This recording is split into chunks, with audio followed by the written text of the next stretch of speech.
Yes. So welcome to my 34th video on analysis in the playlist of UPSC Maths Optional. So far what we are doing is we have been solving the previous question papers on analysis from 2018 to 1992. So in that way we have finished 2018, 17, 16, 15, 14, 13, 12, 11, 10 and now we are in 2009, right? Yes.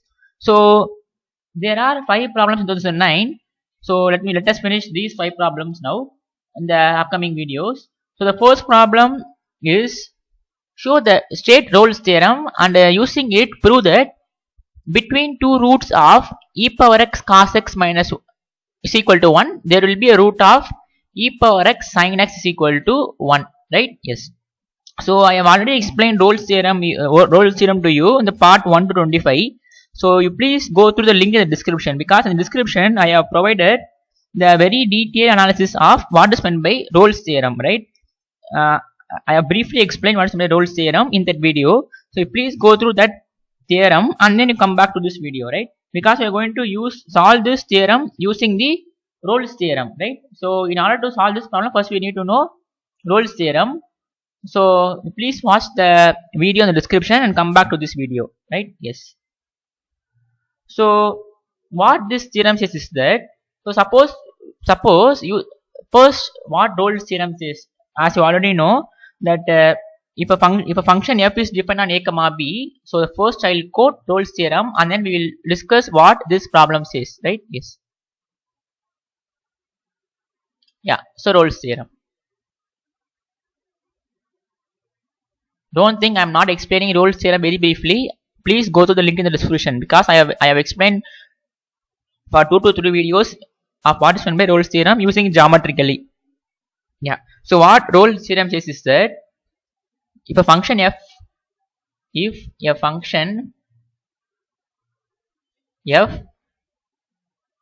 defined on closed interval a comma b is satisfies if these three conditions is continuous. The function is continuous on closed interval a comma b, and if it is differentiable on open interval a comma b, and if f of a is equal to f of b, that is a function value at a and b are equal, then there exists a point c in open interval a comma b such that f dash of c is equal to 0. This is what Rolle's theorem says. So what I'll just tell you that overview of this theorem. If you want more detail, you go to the link. You go to the video in the description. So what this theorem says is that, suppose our function let us say this is a, let us say this is b, and our function value is equal, that is f of a and f of b are equal, that is the y coordinate are equal. So the function as f of a and f of b are equal, and you see that it is continuous, so therefore we can travel from this point to this point without any break, right? Yes. And it is differentiable, that means it has no sharp edge from traveling from this point to this point. So let us say, suppose if you are traveling like this, now in order to reach the point b, we have to come at least once down to reach point b, right? So you can draw the graph anywhere like this, but you need to come down to reach point b, right?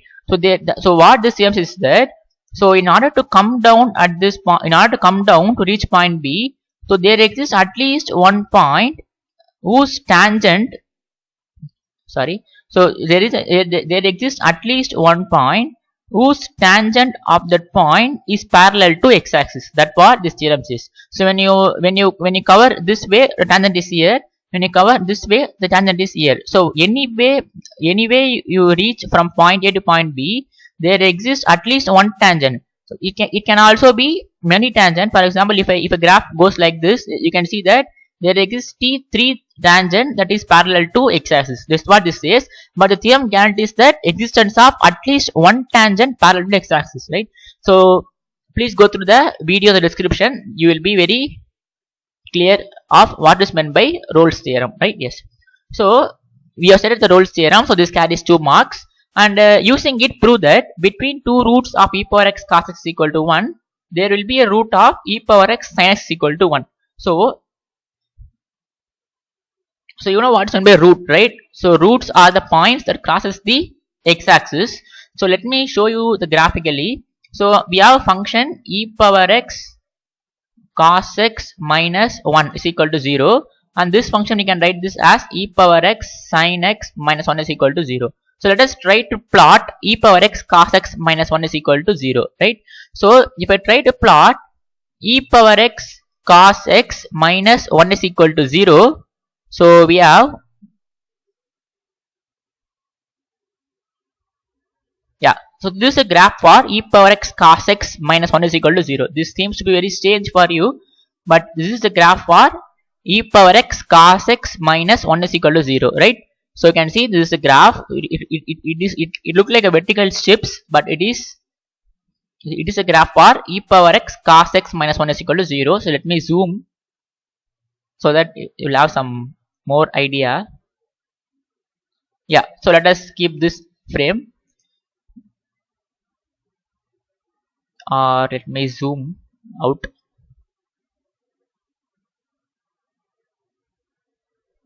Yes, we'll fix this frame. So you can see the green lines are the graph for e power x cos x minus 1 is equal to 0. So you can see that the roots are here one root, this is one root, this is one root, this is one root, this is one root. So you can see there are infinitely many roots for e power x cos x minus 1 is equal to 0, right?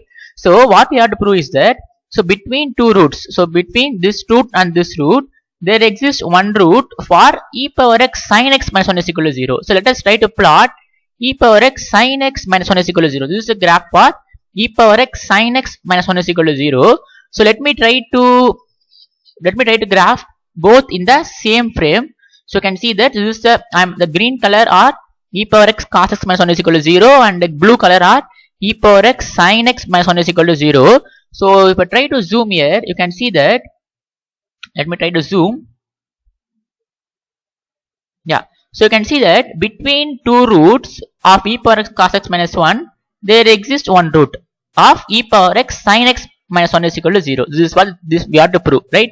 You can see that between any two blue line, there is one green line. It has a root. That root means it crosses the x-axis, right? So blue lines are, green lines are, green lines are e power x cos x minus 1. So between any two green line, there exists one blue line, right? There exists between two roots of e power x cos x minus 1, there exists one root of e power x sin x minus 1, right? That is what this theorem says, right? So we'll prove the theorem. So between two green line, between these two roots, there exists one root for e power x sin x minus 1 is equal to 0. That is what we have to prove, right? Yes. So we'll come back to our problem now. So let us go through the problem. So let the two roots be a and b. So let x is equal to a and x is equal to b be the two roots for e power x cos x minus 1 is equal to 0. So let x is equal to a and x is equal to b be the two roots of e power x cos x minus 1 is equal to 0, right? So what is going to be the root? If I substitute x is equal to a here, this equation will become 0, and if I substitute x is equal to b here, this equation will become 0. So this means e power a cos a minus 1 is equal to 0, right? This is what root means, and as well as e power b cos b minus 1 is equal to 0, right? Yeah.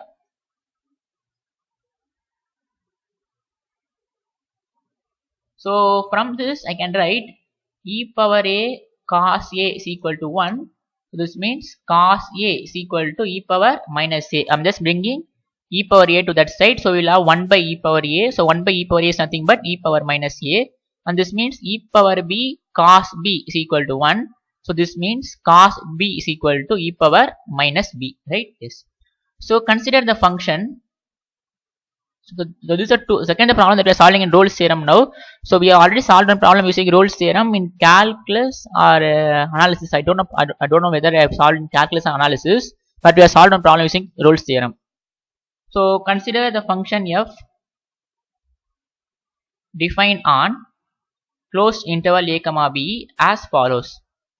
So I'm going to consider a new function, and I'm going to define the function as f of x is equal to e power minus x minus cos x. You may wonder why I'm defining like this, but you will come to know at the end of the video.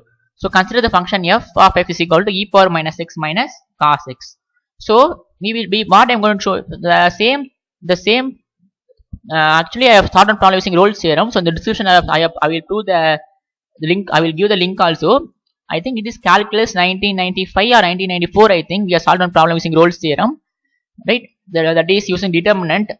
So you simultaneously watch calculus playlist also, because I'm solving that's the previous problems on calculus also. So you study analysis and calculus simultaneously. Yes. So what I'm going to show is this function satisfies all three conditions of Rolle's theorem. So that means this function satisfies all three conditions. That is, it is continuous, it is differentiable, it is f of a is equal to f of b. I'm going to show that it satisfies all three conditions. So let us consider what is meant by f of a now. So what is our f of a?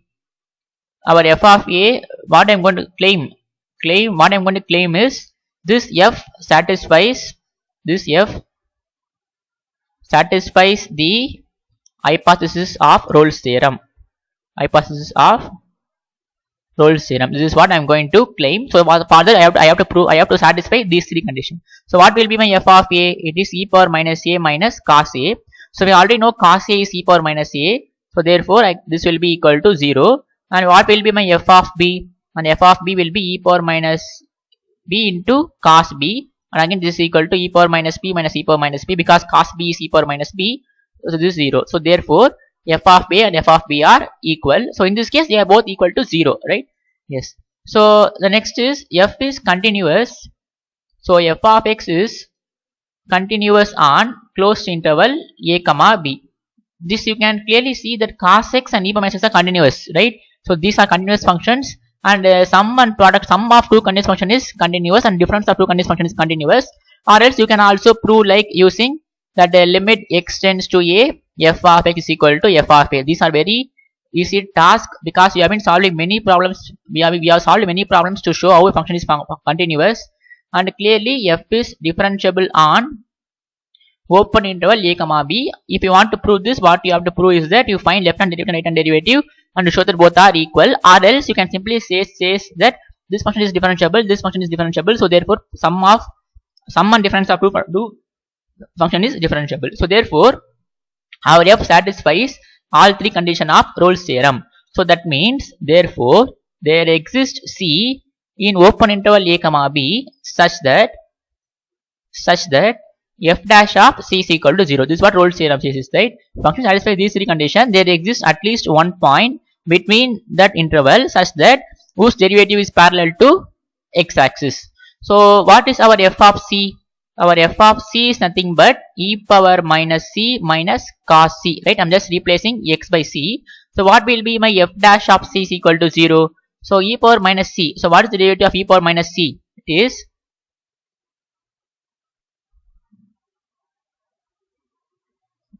f dash of c. So if I differentiate this, so we'll have minus e power minus c minus, and a derivative of cos c minus sin c is equal to 0. So this is nothing but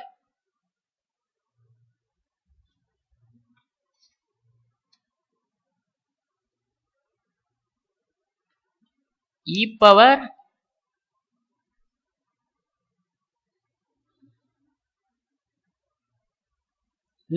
minus e power minus c plus sin c is equal to 0, right? Yeah.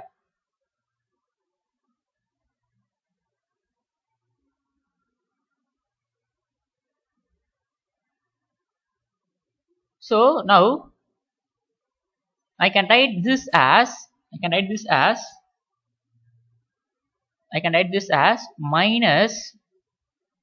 yeah.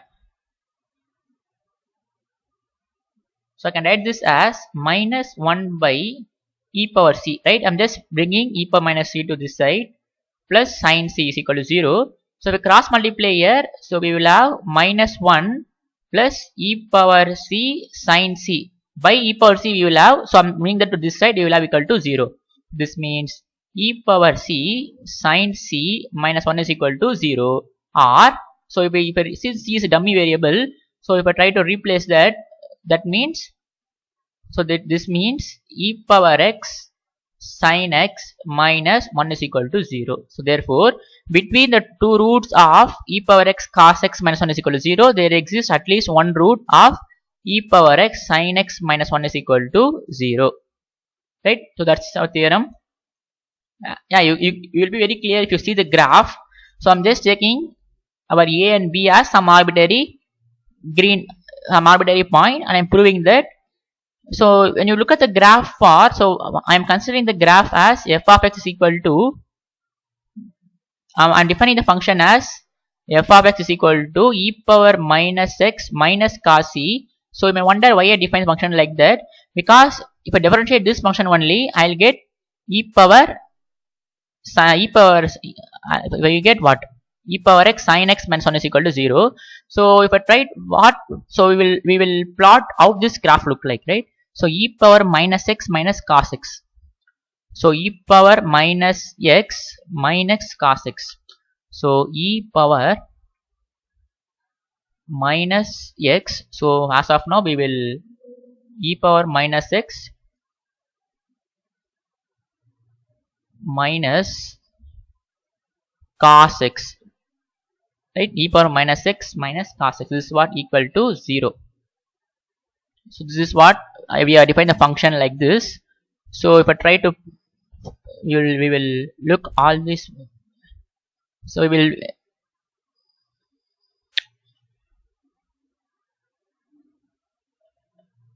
yeah, you can see that there is no any difference between the green line and the orange line, right?